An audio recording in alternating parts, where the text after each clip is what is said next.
Hello and welcome to Mostly Off Topic Plays One Ring Second Edition. This is episode 4. It's the third session. Thank you very much, Gabe. Episode 4. I am joined by the group. Everybody say hello. Start, Gabe. Hello, I'm Gabe. Sean. I play Gert Gendry. Good stuff. Sean. Hi, yeah, I'm Sean. I play Esteldor, Ranger of the North. Fantastic. Nick. Hi, I'm Nick. I'm playing Barnak, the Dwarf of Erebor. Matt. Hi, I'm Matt. I play Arthaniel, also Ranger of the North. And Alessandro. I'm Alessandro. I'm playing Gudrun, an exuberant girl that came from Dale to Bree because she didn't want to be just a bride, but an adventurer.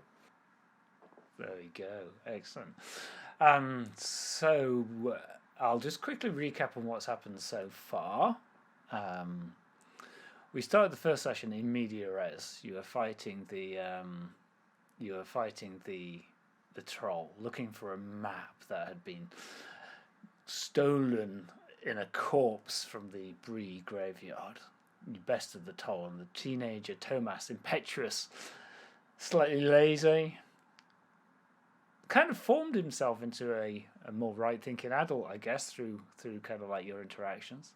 You recover the map, made your way back to Bree, encountered some kind of wolves and whatnot. Met with the Reeve of Bree, who was very pleased that he had had the foresight to dispatch you on such a journey, and that you were able to kind of like come back and prove his wisdom to the masses.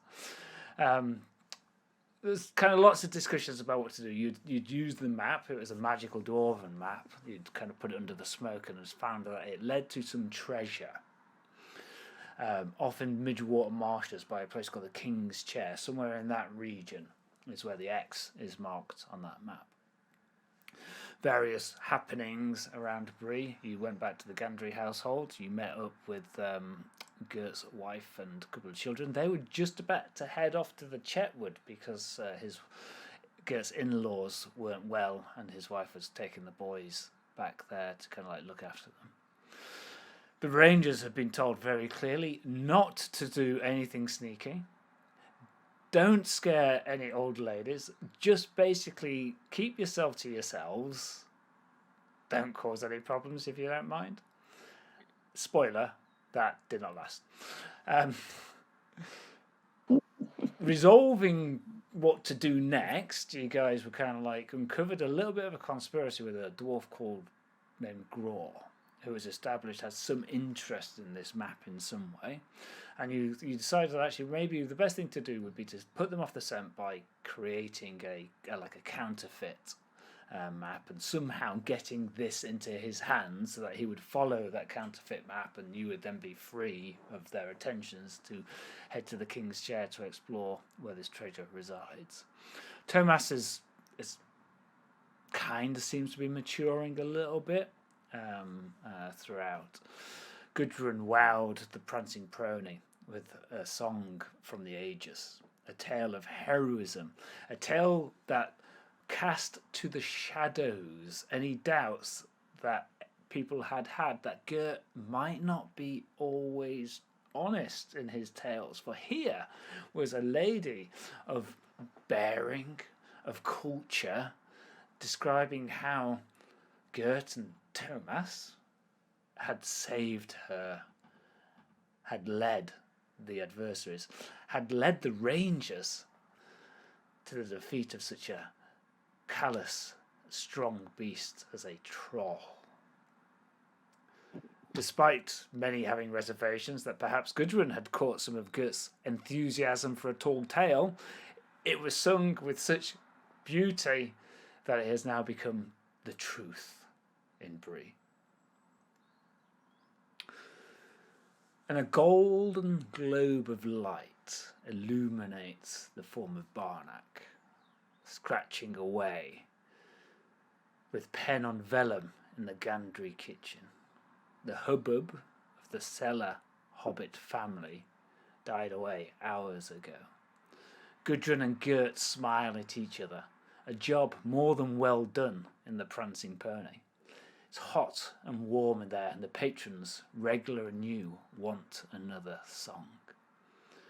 The coldness of the spring air took the wind out of Thomas's lungs as he raced from the pony, but it did nothing to alleviate the pain in his heart. Perhaps, he wonders, this is what it is to be an adult. You have to take the decisions you know are right, even as they rend your heart. He cannot return to his home. The light from the pony illuminates the white bodies of the sheep napping on the common. Dew glistens on the grass as lambs seek the comfort of their mothers' bodies and warm milk. The hands of the tall Breelander are strong, and the cudgel he carries at his side is stout. Esteldor and Arthaniel see the glimmer of excitement in his eyes as he stoops down to listen to the old dwarf. What light there is here creates nothing but shadow. Barnak stretches, scratches his beard, has a quick look around. The candle is burning low. He retrieves another from the dresser, takes a link of cured sausage and settles himself back down. Scratch, scratch, scratch grows the nib on the vellum. So Barnak is engaged in the act of creating the counterfeit map. So I think it's important for us to establish how accurate and how close that map is. So I think this is going to take a little bit of time, and I think it's a skill endeavour, a simple skill endeavour for a man of Barnak's talents, a dwarf as he is. So there would be a resistance of 3, and you have got enough time to manage any errors. The time limit is a resistance +1. So this means that you're going to need to get 3 kind of like craft rolls, unless you can think of an appropriate skill otherwise, to kind of like forge this map, and you've got 4 rolls to get those 3 successes in. All right. Then I guess maybe first one could have put a scan roll in there to sort of see if I can study the original map closely enough to sort of replicate it. And then the question I had about craft, I have 3 points in it, and it is favored, but it is all with a different set of tools that I am used to. So would it maybe just be like an unfavored, just a straight roll? Okay, so I'll leave that with you to decide how you want to kind of like role play that. As written, it's a craft roll, and all craft rolls are favoured for you. Okay. So I don't mind you taking the advantage of that. You know, ultimately, this is about it's about having your tools prepared, having a workspace prepared, having kind of like the diligence and the kind of like attention to detail and all that kind of stuff. So I'm happy for it to kind of like to go. Chad is curious if the map is to the treasure of Bree, the Reeves house. Well, what I was thinking of, like, I love the idea of putting it in the Reeves house, but I think it's not far enough away from where we want them to go. So it's probably going to be either somewhere in the South Downs, or if Barnak is feeling particularly cruel, in the Barrow Downs somewhere, but probably the South Downs. Okay. All right, so I will try to do a scan. Can I do a scan to try to? Yeah. All right. So that is, I believe, just barely a success. Okay. So describe to us what Barnak is doing. So, yes, I think I'm paying attention as much to the condition of the map itself, even more so than what's written on the map. So I'm trying to see where the edges of the map are somewhat dog-eared a little bit. I try to sort of see where the edges have been singed.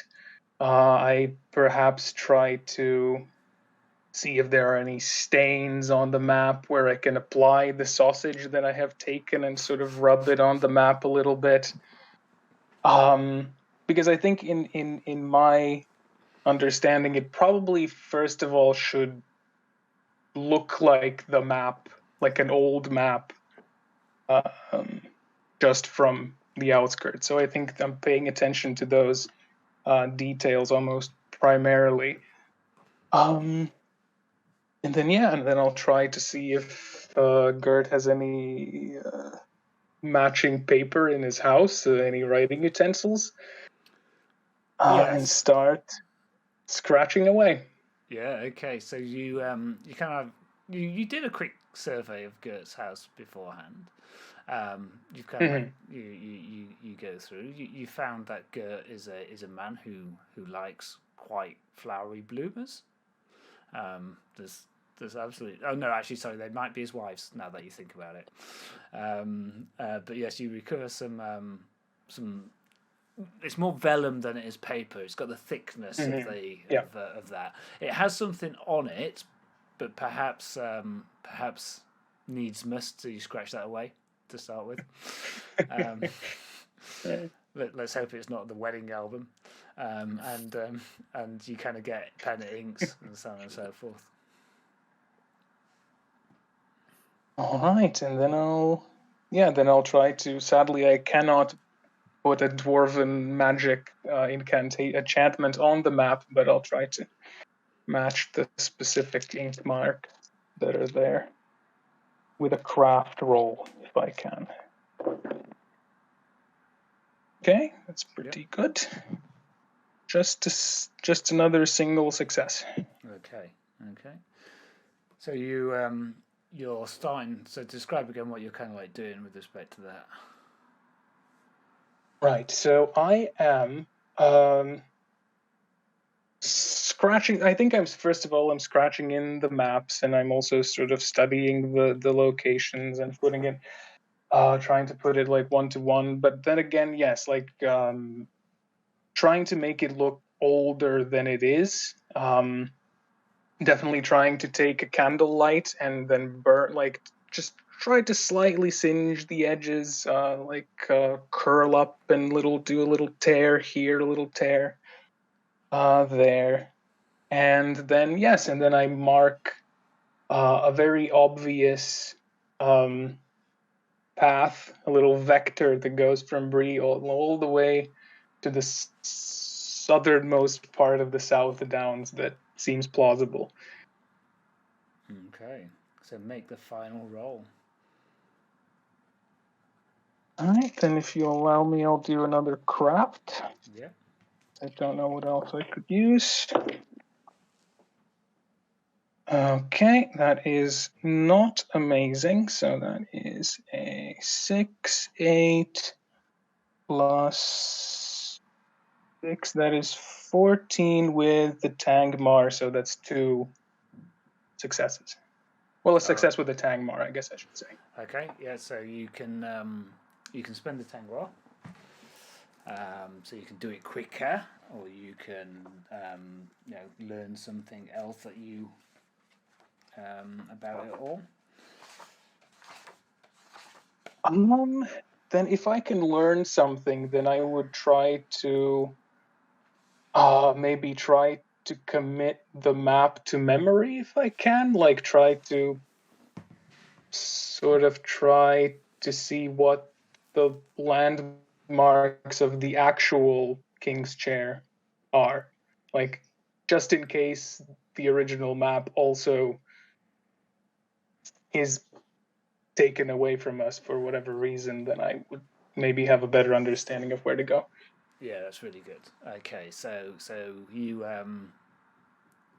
you feel pretty comfortable that it's etched into your mind. You've spent this night in this pursuit over that. You've been measuring out different distances to kind of like get them appropriately scaled on the map. You're paying real attention to it all there as well. So you absolutely have that committed to memory, and you think you've done a really good job. you kind of like sit there. You take a lean back in the chair. It's hard to tell in candlelight, but it looks really pretty good. Okay, very good. Then I will finish my sausage. Pack up both of the maps, the original map, sort of tuck it away, fold it, and try to hide it as much as possible. And the original map, I'll try to scroll up, and I guess as we described, I'll sort of shove it into my pack, and then maybe even have a little bit of the scroll kind of poking out of the map. Yeah. And start making my way to the pony. Yeah. Okay. So it's quite late in the evening as you make your way through the coal streets down off the hill. You're on the slopes of Bree Hill, and you can see the pony lit below you in the kind of golden glow of the square where the lights of the pony come through. You can also kind of see the small shapes of the sheep as they're kind of like lit because the pony abuts against the commons, and some of the sheep kind of like reside there. There's a few black shapes kind of stepping out of the pony off into the night. Black shapes, not Nazgul, not black wraiths or black riders, just people for the just for the record. And there's a sharpness to the air. That's the spring night is still cool, and you can feel a little bit of condensation as it's starting to rest onto the corduroy road, the logs that come across. It's a little bit. You just got to be a little bit careful as you move through. So Esteldor and Arthaniel, it is that sharpness of the air is kind of getting around your throats as you're listening to Gror and to the tall Breelander kind of talking. You've been listening to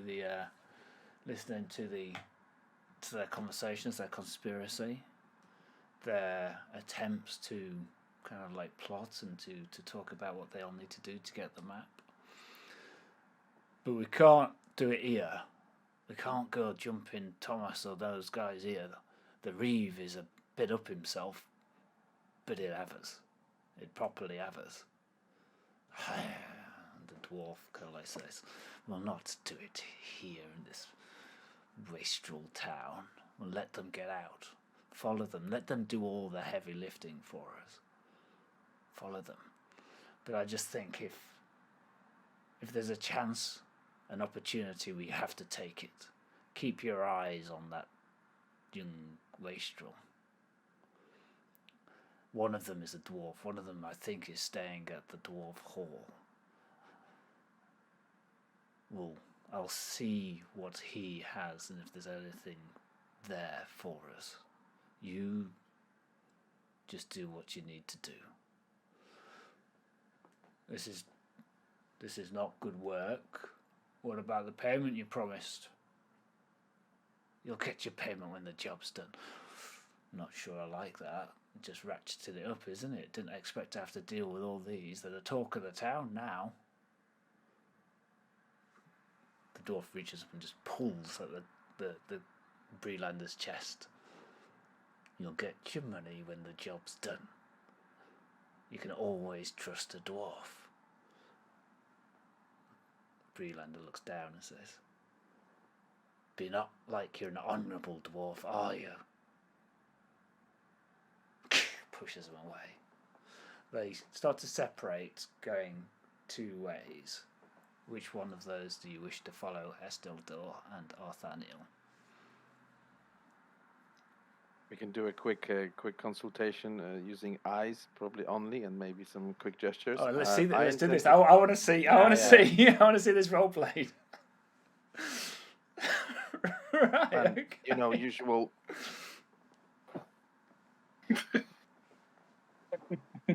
So I will sort of looking at Esteldor. I will just sort of gesture or make effort to follow Gror. I think I want to follow Dwarf, but it's like I'm trying to obviously again just gesticulate and kind of say that you go wherever you want to go. So we can follow the other guy, but we can both follow Gror. So I want to see. I honestly, I want to see the gesticulation. This won't play out very well for the audio podcast listeners.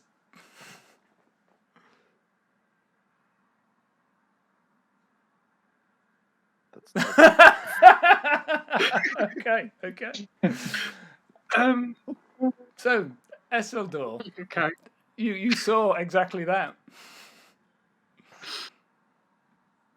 Um. I I'll, think you've got to nip out to the supermarket and get a loaf and some fags. I think that's what you've just been asked to do. But I'll follow the Bree man. So I'll Yeah. be like, We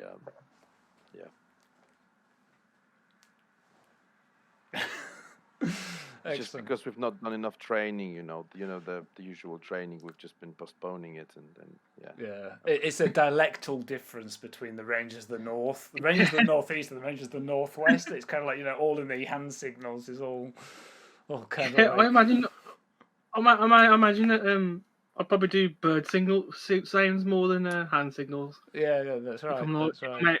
in the wild anyway. Yeah. Yeah, I'll follow the other guy. Yeah. Okay. Cool. So, Arthaniel, you're following Gror. He kind of heads from where you were, which is by the well. He doesn't have a great deal of distance to go. He heads himself off into the dwarf house. So you maybe you know, maybe you don't know, but it's clearly of a slightly different architecture, and it is reminiscent of a dwarven style of architecture as opposed to a Breeland style of architecture. He kind of like makes his way into there. He's got a candle gets lit. And he starts to move up through the building. And you can see the light disappears, then it reappears in a room on the first floor. So he's not seeing anyone. He's just gone straight to his quarters. Yeah. Okay. I'm not going to go in or anything. I'll just take watch. Just I don't know. Maybe do something. Just sit somewhere in a corner, just sort of quietly, and just observe the location. Yeah. Okay. And the Breelander Esteldor, who walks across the common, disturbs 2 or 3 of the sheep.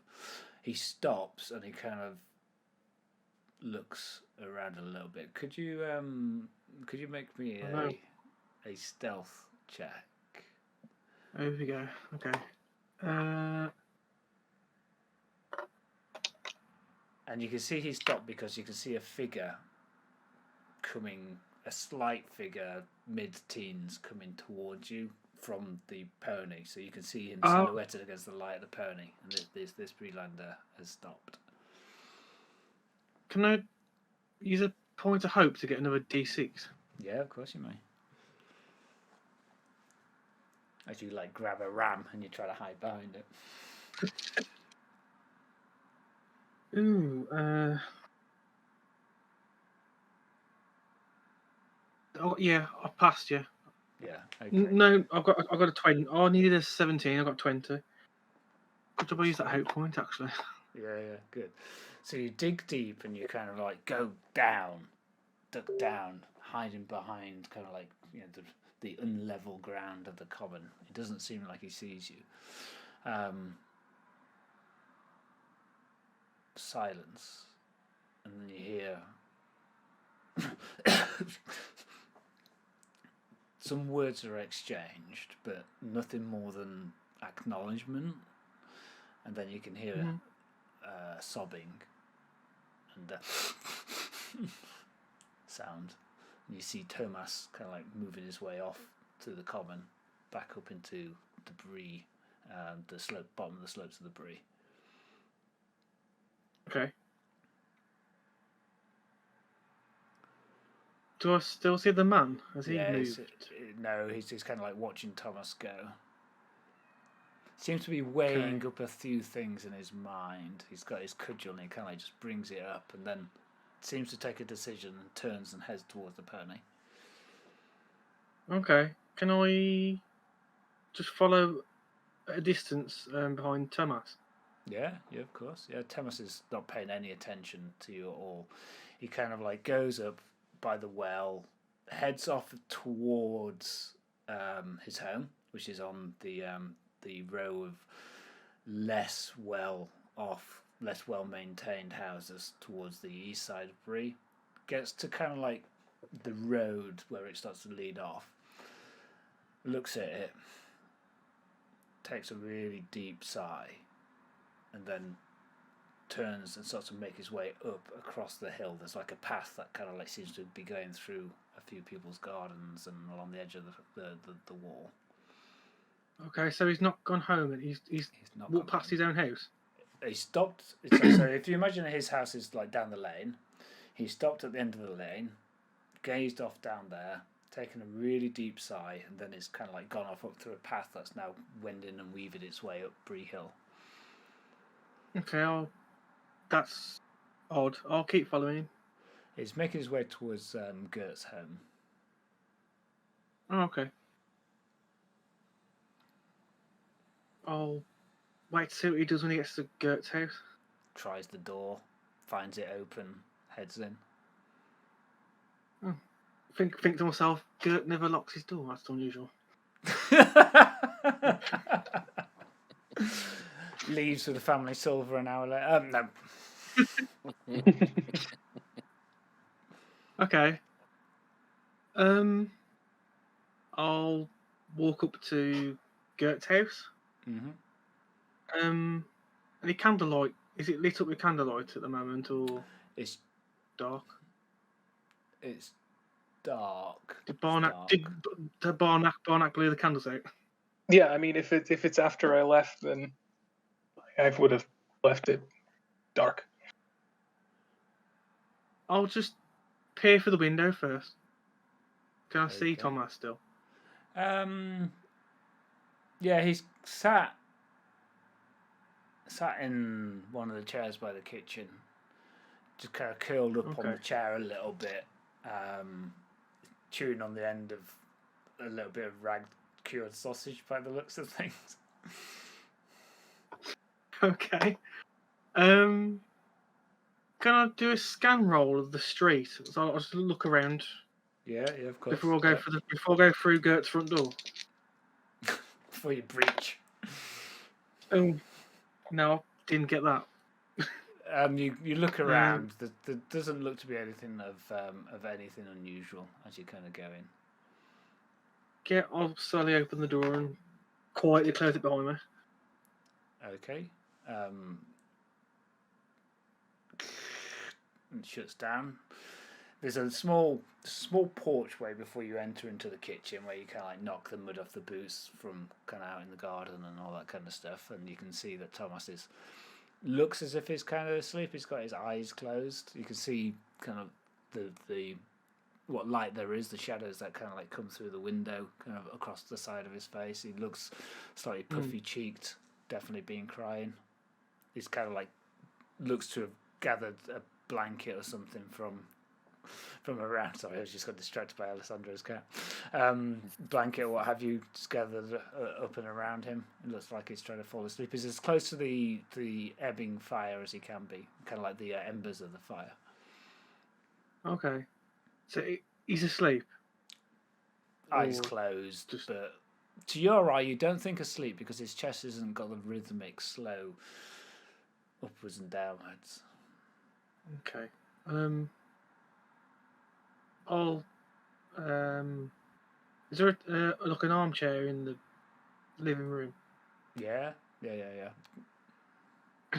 I'll sit down. I'll sit down in an armchair. Yeah. Okay. I don't want to disturb. I don't particularly want to disturb him at the moment. Yeah. If he's, wants to be alone. Yeah. I'll just keep a watch. Okay. Yeah. Okay. You sit there, hood pulled forward, sword in front of you, going full strider. Apart from it's in pretty much. It's in Gert Gendry's living room rather than the prancing pony. Yeah. Excellent. So you're keeping watch Esteldor, you're keeping watch Arthaniel in very different circumstances. Barnak, you're kind of like heading down. You kind of cut across the common. You're kind of like heading into the square in front of the prancing pony. There's a number of the Bree wardens kind of gathered in front of that. They seem to be just having a little conversation. One of them is a big, tall, strapping individual. The rest are kind of like much more average for humans. It looks like lots of patrons stumbling out of the prancing pony. Oh, see you tomorrow. Oh, I love you, man. That kind of thing. Okay, a little late to the party, but I will. Couple of small children, probably 6 or 7, are like, "Why can't we stay up a bit longer, Mum?" She kind of like takes them. Yeah. And I'll see if Gudrun and Gert are stumbling out, or if they are still within the common room. What time do you want to head out, Gudrun and Gert? It's past midnight easily at this point. The people that remain are the day labourers who are like, "I'll get up and head down and do whatever I need to do." Well, you're also good. We need to do something the next day, like traveling, maybe before the break of day. So that's the right time to go to bed, I think. So I imagine that Gudrun is going to have to kind of gently remind Gert that they have things to do, because he's just kind of soaking in this newfound respect and goodwill.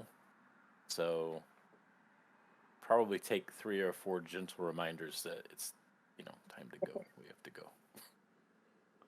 So Barnak, it doesn't look like Gudrun and Gert are coming out. Mm-hmm. All right, then I'll make my way in, scan the room for both my fellows. I'll try to see if the rangers are about, and I'll try to see if probably also looking out for Gror. But yeah, for metagaming reasons, I don't imagine he's there. But I'm looking out for him anyways. Yeah. And yeah, I'll make my own. If I see them, I can go over to Gudrun and Gert and kind of say, well, I suppose I've missed quite a bit of the festivities, but I was up working, and I was fairly successful. And I guess I show a palm with like ink-stained fingers, sort of indicating that I've got the fake map. You see no rangers. You see no dwarf Gror. Gert is kind of like in the center of on the end of a table with a group of guys around. Somebody's just bringing a kind of like round in, handing one to Gert. Gudrun's face is a picture of frustration. She's stood up. She's got a jacket on. She's ordered a cab. And she's doing to Gert. Gert's doing more of the old drinking motion. Gudrun's doing more of the sleeping motion, and then you kind of like head in there and show your ink-stained hands, which nobody else really understands. They're all a little bit. If Gudrun might see the dwarf coming, then she will use that as a new lever to move Gert from his seat and say, Gert, I'm sorry, gentle people. It's just arrived. Our friend has just arrived. Please let our hero for his guest for a moment, and then she takes Gert from the elbow and she bring him up and toward the door. So yeah, got a full. So he's kind of like covering it and getting moved along. He doesn't want to spill any of this. Yeah, okay. But successfully moved along, even if he's doing a bit of this and maybe grabs another one on the road. He's like, well, he actually sees Barnak, and he knows that Barnak wouldn't mind a pint of the night beer. So, yeah. So he Um, grabs one with the intention of either drinking it or giving it to Barnak. It depends on how quickly he gets over there. Yes. So Barnak is looking at the Gudrun's exasperation of trying to get the hell out of here, and the temptation, the pull to join, and I'm just sort of looking one way, looking the other way, looking one way, looking the other way, And then there it is, right in your and face. The old night beard. all right, it's okay. I will do it. Try to throw it back as quickly as possible, chug it, and then go. So let's try to Yeah. Okay. right down the middle. Yeah, that's a bit harsh. Yeah, and you head off into the night. Does anybody Yeah. particularly want to do anything off in the night, or are you kind of? Yeah. Well, when we are out of the door, Gudrun whispered to Gert hears. Now we are here. I need to tell you that I saw a man among the gentle people of Bree that, I don't know how to say, but appeared not so gentle man. As a big one with a very strong arms, a black beard. I don't know. He was watching you with So, Gert, you think it might be one of the Granger brothers, Ham Granger and Glenn Granger. They're rough about town. Probably contemporaneous to Gert in age, and they're kind of. If Bree has thugs for hire, then they are thugs for hire. Okay. But Bree really doesn't have thugs for hire so much, so it's not like, but you kind of get where I'm coming, I think, in terms of the characterization. Yeah, sure. There is a family known for maybe not skullduggery, but unpleasant labor.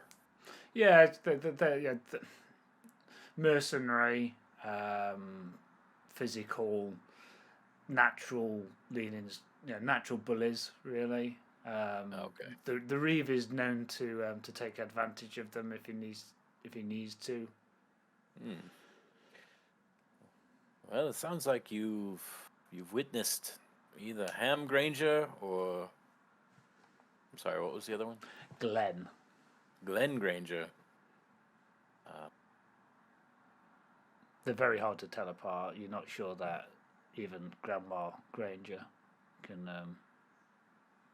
tell who's who. Well spotted. They are unsavory.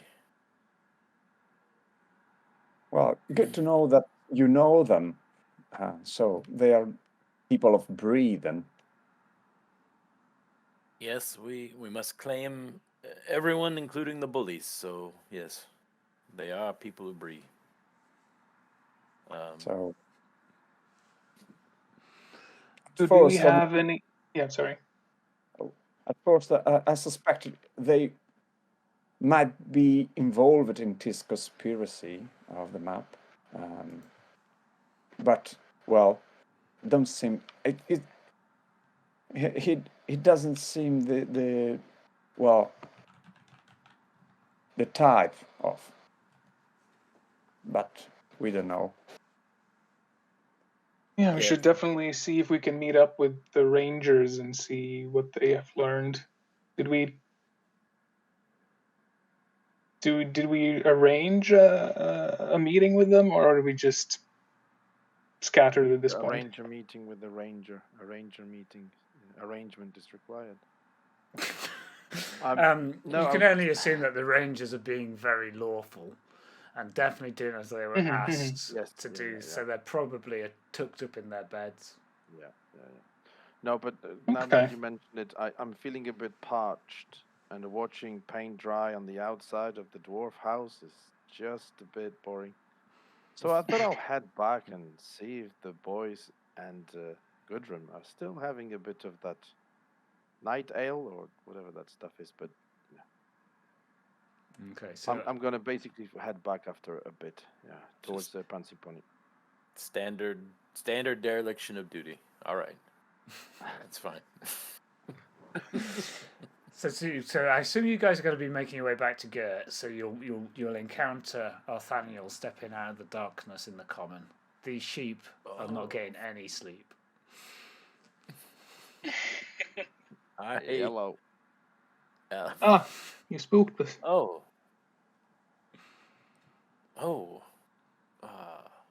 Well met.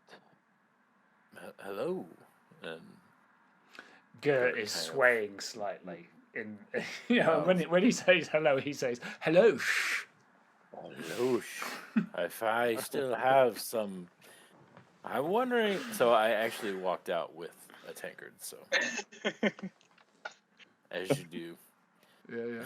Oh, yeah. I mean, honestly, as you do, absolutely. Sure. What did you discover? I discovered a dwarf and a man having a conversation. My God.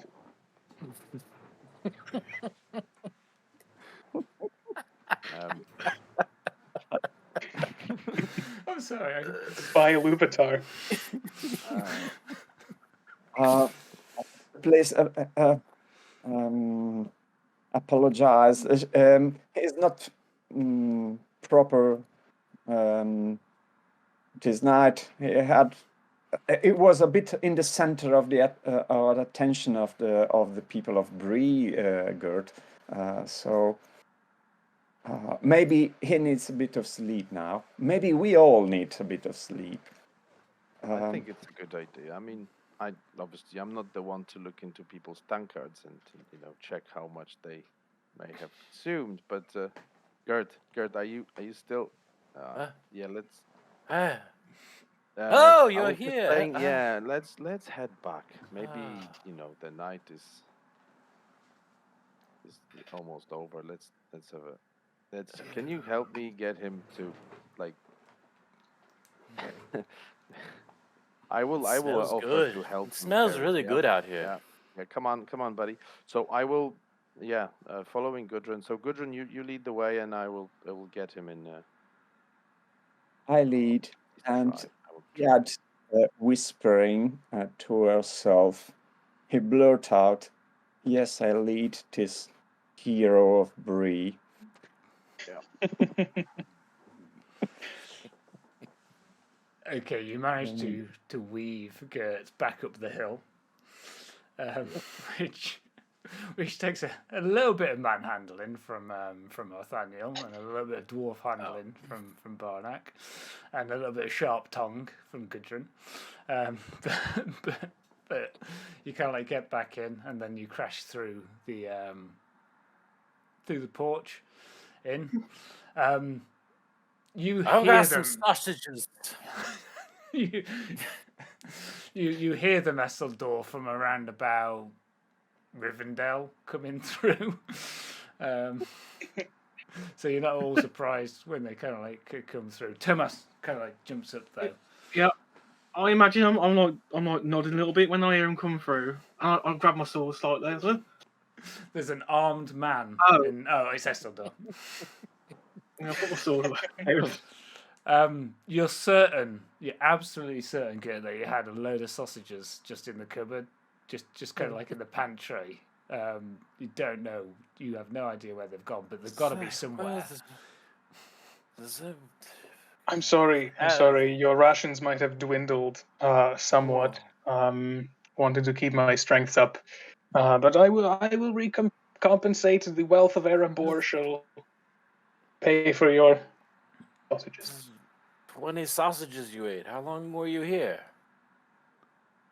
Well, I was here for a few hours. Well, I ate some of them. A lot of them I needed the grease to sort of make the map believable. Gert has no idea what he's talking about. All he knows is there are no sausages. Well, there's no food, so it's better go to bed. Um, Hey, hi Thomas. Why? What's going? What? Can I can I stay here the night? Of course.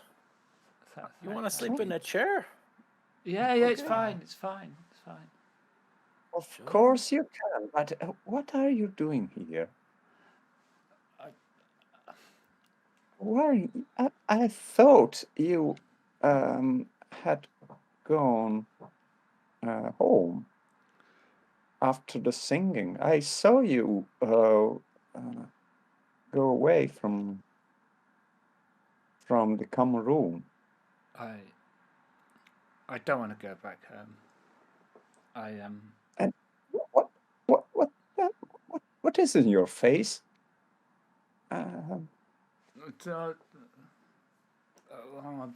Your song touched me, Gudrun. It was very moving. It was really very moving. I'm quite tired. Can we talk about it in the morning? You step forward and hugs him. And He doesn't know what to do, but he kind of like eventually kind of like puts his arms but not touching Gudrun, just kind of like around her. Yes. And don't worry. Yeah, just a good night of sleep, and then we talk tomorrow. He turns Go back to around. bed. He turns back around to the chair, and Gert's already asleep in it. So everybody disperses off to Bed. yeah.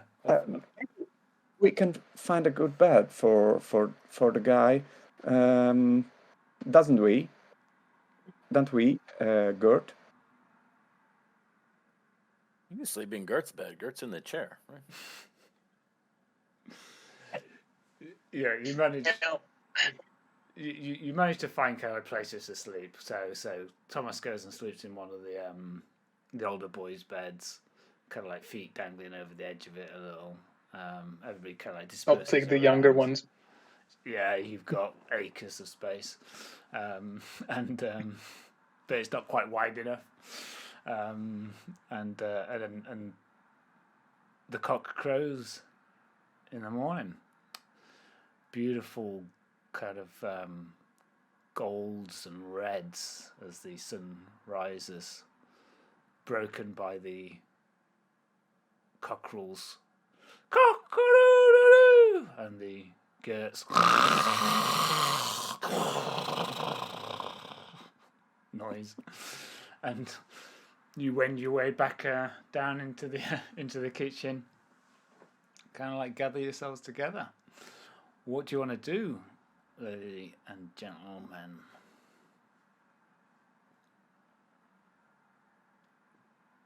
So Hold on, everybody, don't worry.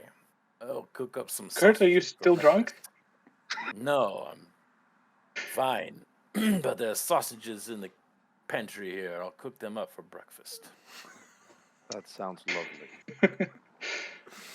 that sounds good.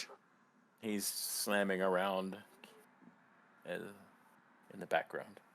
Yeah. I'm still sitting in the chair. I stayed in all night. You've kind of got a little bit. It's actually probably more comfortable than you're normally able to kind of like sleep in. Whip my hood off and say, morning. Yeah. And Good morning. Thomas comes down and is kind of like dishevelled and kind of like creases in his clothes and such like. Good morning. I Morning. hope so. And Gert, could I help you for a breakfast? Yes. I can't find the sausage, but there's maybe some morning tea or something about. Would anyone like any morning pipe weed? It's very soothing. So we also, while we are cooking some breakfast, maybe we could exploit this time to talk about what we are going to do while Thomas is still sleeping. No, I think he's awake. Oh, he's already awake. Yeah, he's I think down. he described He's it as down. disheveled and Yeah. Oh. Oh, didn't- So Gert is highly schooled in the art of having parent conversations in the kitchen while the children are in another room. So kind of engages that ability. Yeah, Yes. okay. Well, what I can do is to aid in that. I can ask Thomas. Thomas, are you good at sort of puzzles, riddles, games? A bit. Well, here's the thing. Here's back at the troll cave, and I forgot to bring it up last time, but we do have this puzzle box, His eyes light up. and I can kind of explain to him the mechanism, but I am far too blunt to figure this out. So maybe you can fiddle around with it, figure out how to get it open. Yeah, well, I'll go and I'll get to where the light is, and he kind of like heads off into the other room, and kind of like is starting to do that. You can all smell the frying of bacon and the sounds of clinking coming through from the Hobbit cellar down below. The sounds of that particular morning being woken up. It's making you really very hungry. Fried onions, fried mushrooms, some fried bacon. Fresh baked bread seems to be kind of like coming through there as well. As that happens, you smell slight burning. This bread. Okay, so so go with the conversation. All right, so Gudrun, you clearly you're clearly going to lead this conversation as Gert is recovering. Oh, well, I was wondering how we can make that this map goes in the right hands. How we can do this happen? Have you any idea? Were we not going to have Barnak have it sticking out of his bag in an open area? Were we thinking the pony or the dwarf house or what? Well, did the Rangers share with us what they heard, like with the conversation of man and dwarf? No, not. No. You never asked. No, Gert was asking, but he was also. He's middle one, so. Well, you are all in this conference at the moment, so Right. Okay. Please share with the group. Up to you what you do. It's up to you what you do. Yeah. It's We're good happy. time Esteldor, for. you want to go? I mean, It's okay. Okay, so I'll try to be brief. We did a little following of certain suspicious individuals. Wanted to find out some information, and it turns out that Gror, the dwarf, was having a conversation with the local man. I don't think we caught his name, but I know Esteldor followed him later on when they split, and I followed Gror, who went, like a nice dwarf that he is, back to the dwarven house. But there is, we heard a little bit about some sort of conspiracy and some of the things you already know, but they are trying to take the map from us. So there's definitely some bad stuff happening. And I'll let Esteldor fill in you a little bit more. So sorry. Yes. Sorry, Sean. So Matt, there was a suggestion that they would let you guys go off and they would follow, so you could deal with stuff. But then also, if there's any opportunities, you got to just take advantage of them. Yeah. Sorry, exactly that. So we will have a tale basically the moment we leave Bree, of which we should be unaware and completely unprepared. Be completely unprepared for that. Yes, I followed the man. He went across the common and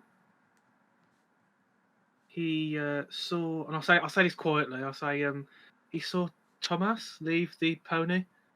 It looked like he thought about possibly harming him. I saw him reach for his cudgel, but he thought better of it. And I followed. That's where I followed Thomas from there back to your house, Gert.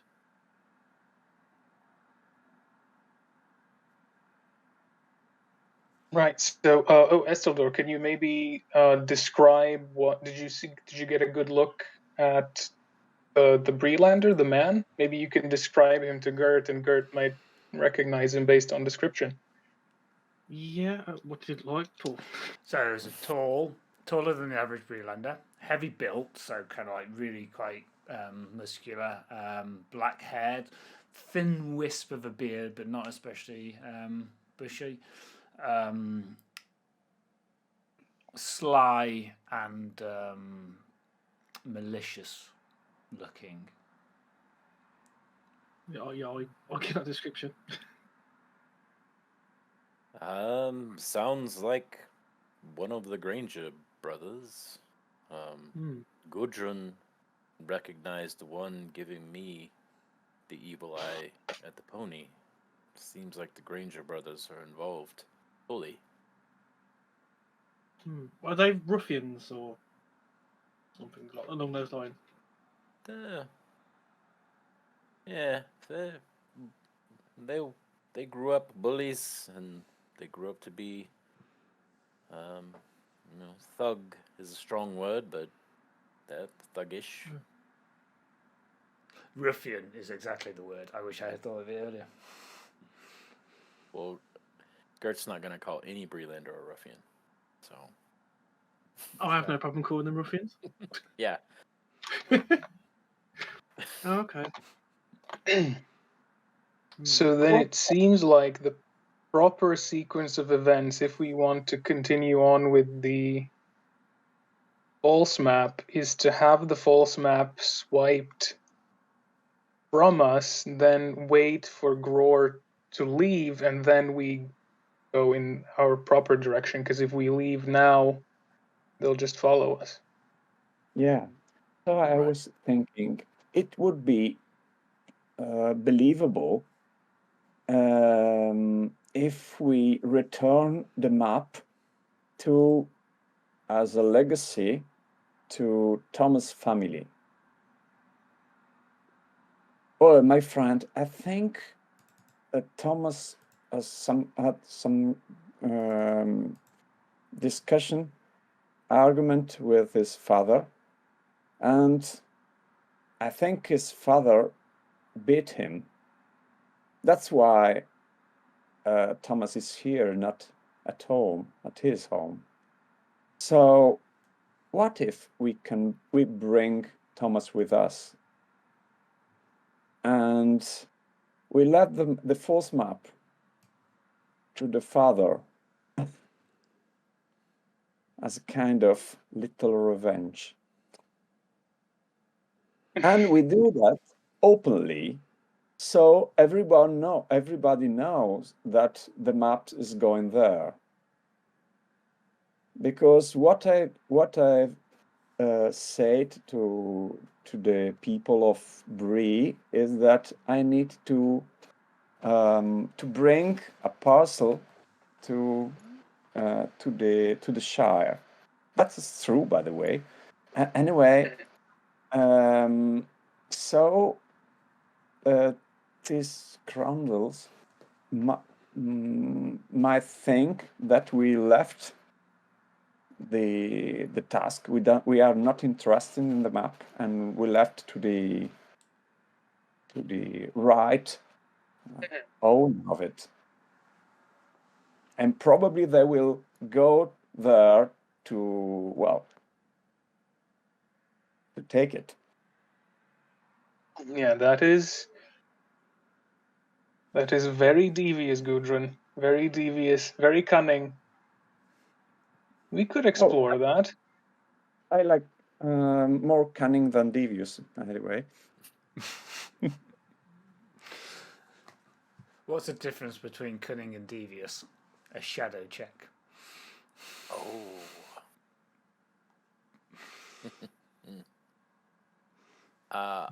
Well, I like the idea of Thomas's father getting some comeuppance for smacking him. Well, though we could probably give it to him ourselves, and well, I'm just thinking, like, if I'm Gror, I don't know how intelligent he is, but would he believe that we having possession of a treasure map would we readily hand it over? Like, would he believe that sort of ruse? He might. He believes. Use no. So Barnak, make an insight roll. All right. Carry on. Sorry, Gert. No, I'm trying to avoid. Oh, that's a meta. success with a Gandalf. Oh, okay, cool. So also success. So based upon kind of like the description that the dwarf master of the dwarf house has provided to you, and kind of like your exposure to some of the older cast of dwarves, and the feel that you're getting, you suspect that he's incredibly petty-minded and incredibly greedy, and if an opportunity presents itself, he just won't be able to help himself. Okay. So yes, and then Gudrun's plan could be plausible. It just depends if he would risk his own life if he has to confront Thomas's father. I mean, he would probably. He'd probably send the Granger brothers probably to do it. Yeah. From what you told us, this Gror is the master, and his Breelanders are his arms. So he'd like to stay behind and use them to do the dirty things that they need to do, dirty tasks. And so I think they will go, and presumably they will try to rob or theft, take silently, not without any. I don't think that Breelander are so violent people. We'd have to make sure that we see them leave once they have the map, because if Gror sends the men to Thomas's father, that leaves Gror watching us, so he could.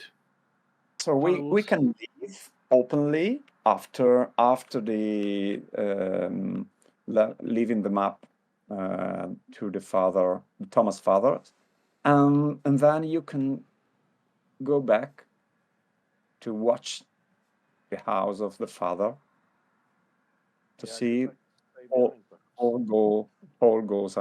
goes well.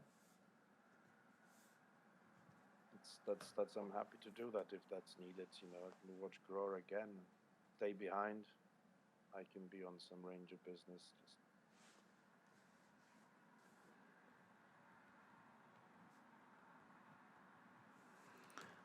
Okay, so let me summarize then. So the plan is to pass the fake map through to Thomas's father openly, and with enough attraction that it becomes common news in Bree. Yes, by Thomas' hands. By what? Sorry. By Thomas' hands. Thomas' hands. That honeypot attracts the Granger wasps who come to it. Obtain the map. You guys kind of head off because you're known not to have the map, so perhaps you don't really know where you're going. And then Gror and the Grangers obtain the map. Arthaniel at least stays behind to confirm that's the case, and then checks that they've left and aren't following you, and then catches up with you guys as you're making your way along whichever route you choose to go. Have you found sausages? You're on mute. I think Gabe is dealing with the situation. Okay. So I could leave maybe soon. So just wander off in case anyone is watching. You can never be too suspicious. Or I'll just go for a stroll. Okay. Makes sense. So first thing first, we need to persuade Thomas of this plan, and obviously we don't have to tell him the truth. I need to tell him that is the true map, and he's going to give the true map to his father because it's the right thing to do. Yeah, I'm just worried about him once we leave him, or if we leave him. Well, I shouldn't be too far behind, right? That's true. Yes. That's not a great hope, but a little bit of hope, I guess. Thomas is going to want to give the map back to his father, whom he specifically said he didn't want to go back to? Yes, because he need to. Well, he left his house, but he need to be lighter to be an adventurer, like as he want to, and so he need to unload his legacy to be freer, to be free. Oh, Gert is back. Sorry about that. No worries. No problem. No sausages? There's no sausages, no. Damn it. I did it! Barnak! I did it! Thomas comes in, big grin on his face. Well, what was inside?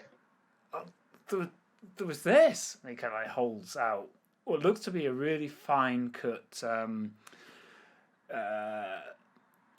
leopard or big cat, and it's finely cut from a sheet of metal, and laid on top of that are semi-precious stones and coloured metals like enamels and such like. And there's a little attachment for a necklace on it. So it's kind of like that by that. Oh, beautiful. It's gorgeous, isn't it? What kind of creature is this? It's a cat of some kind. I've never seen a cat with markings like that. I'll be perfectly honest, neither have I. I don't think. Well, let's see if the rangers, they know everything. I mean, out in the wilds, they must have encountered something like this. It kind of holds it in front of Esteldor and Arthaniel's hands. Well, this could be a lynx. They're usually living in northwest, but sometimes they venture further into the lynx. East. Wow.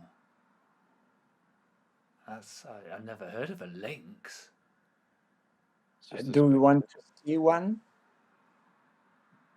You need to go for an adventure to see one.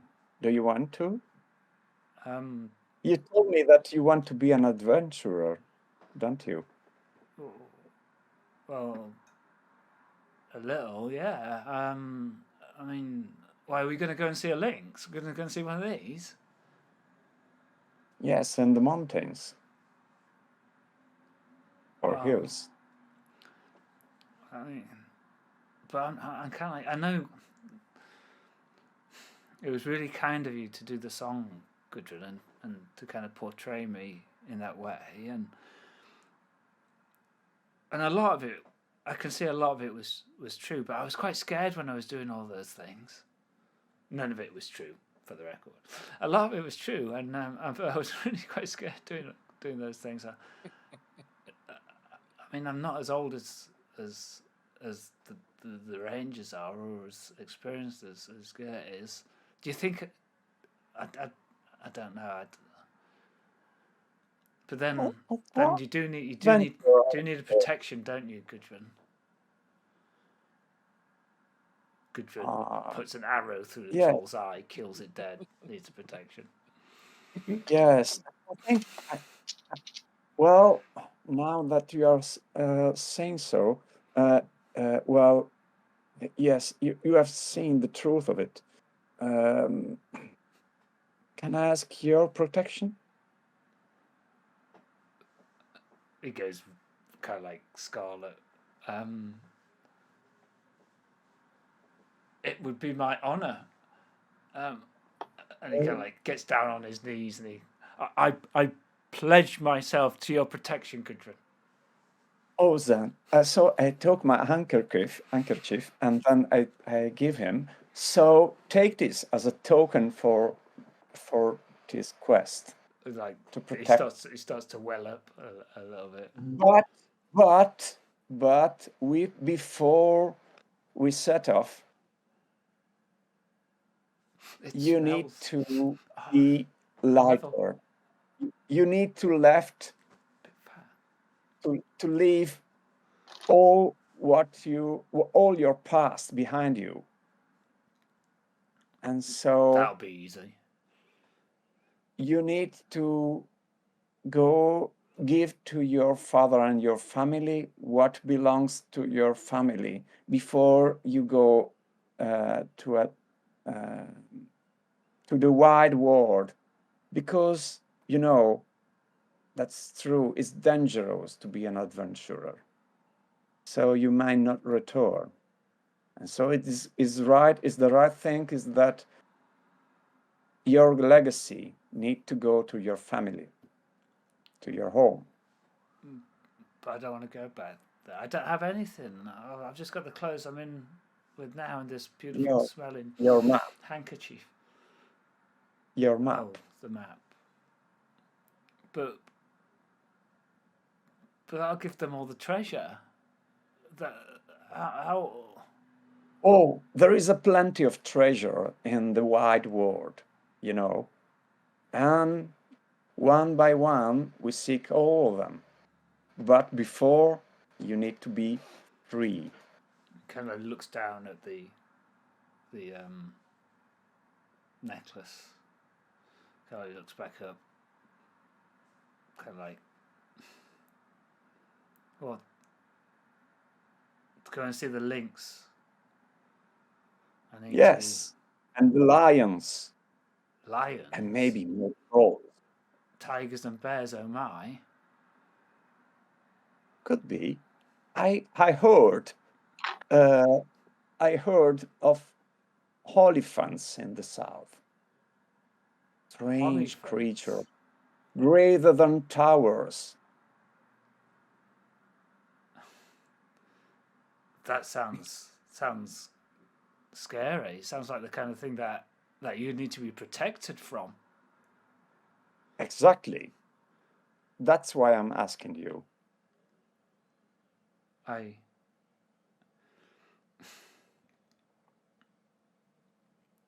needed the treasure to set myself up. I thought if I was going to leave Bree, maybe go to, I don't know, Archer, I'd need some monies to set myself up. But if I'm travelling with all you, if we're going to go and see lynxes and holly pants, then I won't need it, will I? But I'll need some gear. I'll need a sword. I don't have anything like Esteldor or yes, you are going to add all of that. But to aid this load, you need to unload some other. Maybe Gert could take the map. I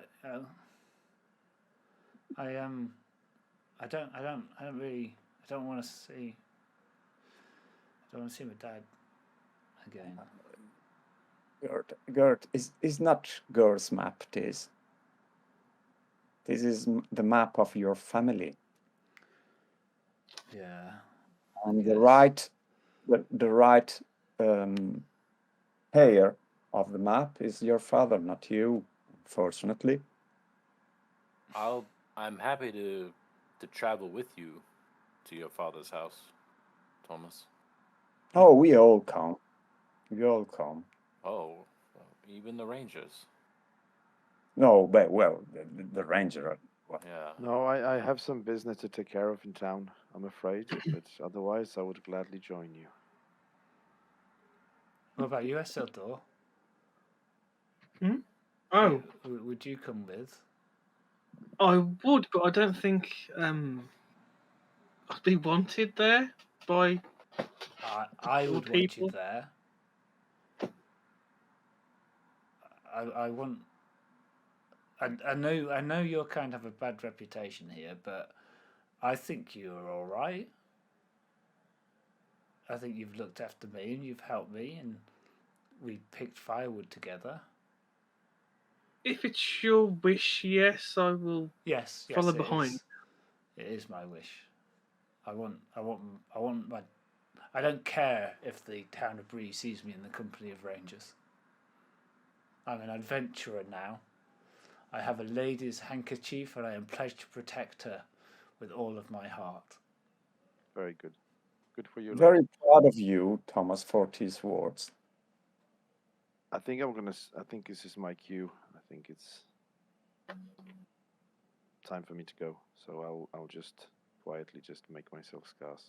We will be seeing him again, won't we? Yes, he's just had to go get supplies. Oh. Good. Sausages. Yeah. The great Yes, sausage you will shortage of see me Bree. again, Thomas. Don't worry, Thomas. You will undoubtedly see me in the future. Good. And Good. yeah. He kind of like reaches out. He tries to do the whole warrior grip, where like wrist to wrist. His wrists are Good luck. like twigs. But anyway, Yeah. you two go forth and obtain supplies. Yes. Let's go. Good luck with you're a brave adventurer now. You can do it. You can talk to your father. You can do it, and then perhaps join others on the adventuring and questing. The quest to see a lynx. It's clearly a leopard, by the way. It's never been a lynx. But anyway. I heard that if you watch the eye of a lynx, it may cast a spell on you. Did you know it?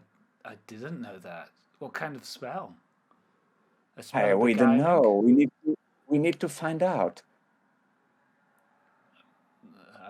I'd rather not find out firsthand, but let's just go and see my father. So who has a map? I haven't really Map? seen it. You've got the map. Yeah, Yes, it's well- I pull it out. Cool. He unravels it.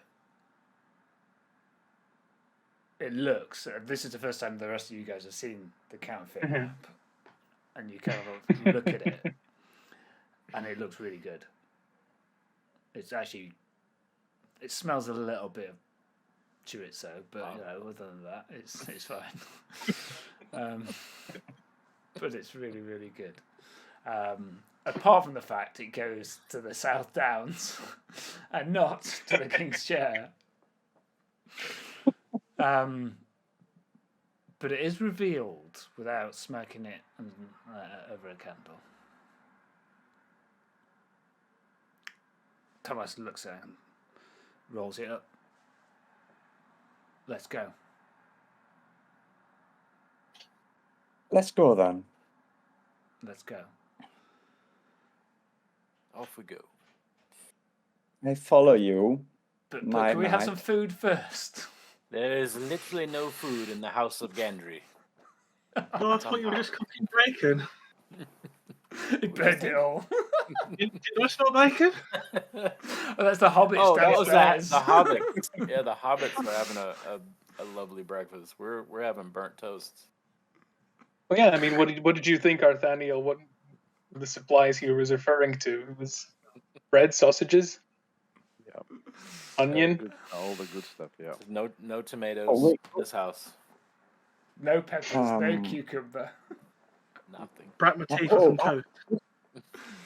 we didn't tell you, friends, that yesterday evening the people of Bree offered us a plenty of supplies for our journey. So Excellent. we Okay. got sausages and beer from the Prince of Pony, I think, directly. Morning beer, day beer, and night beer. All kinds of them. Okay, excellent. So I think we found our episode name. No food in the House of Gendry. Okay, so you head down to down the hill. The town is pretty alive. Kind of hobbits moving around and about, coming out of the hobbit holes a little bit further up the hill. It's a beautiful spring day. You know, the clouds have disappeared and it's an azure sky. As the sun hits you and you feel the warmth as you step out of the shade and the eaves of the Gendry house, and you start to make your way down. There's a confidence to Thomas. He's got the handkerchief. He's tucked it into a top pocket. Every so often he smells it. It's yeah, exactly, Esteldor, exactly. And you make your way down. People stop, look at you, whisper. A combination of Company of the Ranger and there goes the hero of Bree. Every drunk patron of the pony went home and told another 5 sober residents of their household the story, who then told another 5 members of Bree the story. And you make your way down along to the dilapidated row of houses, the hodgepodge building styles, reclaimed stone, mispointed brickwork, missing shingles from the roof, poor gardens, children largely unattended. Thomas stops in front of what you know to be his home, Esteldor. Bangs, kish, kish, kish, on the door. His sister, possibly not much a day past 6, opens it. Where are you? Where are you? She runs out, kind of hugs him. He hugs her and picks her up, kisses her on the cheek, says, "Go and get Papa." Eyes. She shakes her head. Okay. Just out into the garden. Go and play with your brother. Papa! Father! A hung over, still wearing the same clothes as last night. Red eyes, unshaven, surly. What are you doing? Where did you stay last night? Who are these? He looks at you, Gert. Nods a little bit. He stayed in my home last night. He was welcome. There'll be no money. I'm not paying you to feed him. He could have come home here. Don't be coming here. Strong arming. Look at you all. Thomas cuts across. I am here, Father. You can talk to me now. I am on a quest to see a lynx. You'll be on a quest to get in that kitchen and sort it out. It's a right mess. That, Father, is your problem now. But never let it be said that I did not do something for my family, or that I left you in the lurch. And he hands over the map. This is Uncle's map I recovered, as you know from the Song of Gudrun. I am her protector now. He kind of like looks at Thomas, looks at Gudrun. Envy, confusion, what the fuckness writ across his face. You can go and you can reclaim that treasure if you're able to. But I denounce you. You are no longer my father. You're 15. This is a phase you're going through. You're going to be coming back here with your tail between your legs. Yeah, I know. The Gendrys, they'll not be able to help you out. At some point, he's going to go off onto one of his journeys and he's not going to be around, is he? His missus isn't going to put up with this kind of tawdriness from you. Do not talk to a member of my fellowship in that way, Father. His father comes to reach, kind of like, thinks better of punching him, but kind of grabs him. He just looks. You have no power over me. And he turns and walks away. Come, fellowship, let us go. The lynx, with its magical stare, awaits. Master Thomas, at once. Can I be the last one to leave, and I'll just like stare at the dad before and not put my hood up and walk away? Yeah, absolutely. Yeah. Are you going to do this? Yes. Well, yeah, kind of. Yeah. Gudrun, make a courtesy and greet Thomas' father. Pleased to meet you, man. You, as you walk away, you hear the gasps and the shutters and the twitching curtains, and almost kind of like as a wave, kind of like the news starts to flood through Bree. You know, the news has reached the prancing pony faster than you could ever do. Arthaniel, who's kind of like jogging down the hill, kind of like hears the news past him as gossip moves through the small town. I think I'm going to take a break there to kind of like just kind of like take 5, maybe 10 minutes. It's 20 past, just turned 20 past 6 UK time. So shall we take 5 back in 5? Yeah, sure. Yep. Refill juice or whatnot. Excellent. Thank you very much, guys. That'll be the end of an episode as well. So if you're watching this on YouTube, that's the end of an episode. You'll be back in the next episode.